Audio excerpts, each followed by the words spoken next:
Now I'm standing here in front of the most eagerly anticipated car of the New York Auto Show. Oh, that's of course the new Subaru WRX.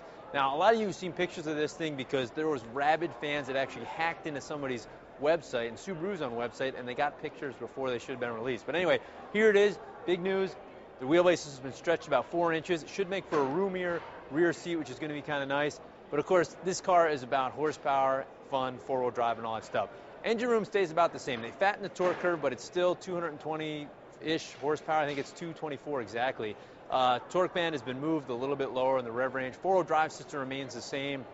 Now, of course, the WRX has always been about affordable, turbocharged four-wheel drive performance. And this car, I think, is going to continue that trend. Haven't released prices, but they're staying right around $24,000, $25,000 for the base. That gets you a 224 horsepower four-cylinder, gets you a 5-speed transmission, and full-time four-wheel drive.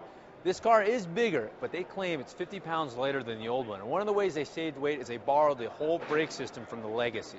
Now, that gets you a slightly larger brake rotors, but instead of the 4-piston calipers from the old WRX, now it has 2 pistons, and they said they've saved weight in the entire braking system, like the master cylinder and the brake booster and stuff like that. This is a car, everything's going to depend on what it feels like to drive.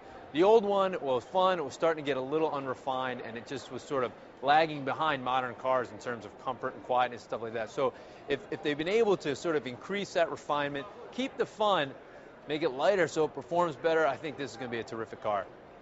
Now, one interesting note, the 4-door sedan is going to be a US-only model. The rest of the world gets the 5-door. Now, there used to be a WRX wagon, that's gone. It's now a 5-door, which is kind of like a wagon, but it's a little bit shorter. Subaru's saying, though, the cargo volume is pretty close to the old wagon because they've changed the rear strut suspension to sort of a control arm setup that's allowed them to have a wider and flatter floor. So, of course, this is all stuff we're going to have to see when we actually drive it, but looks good.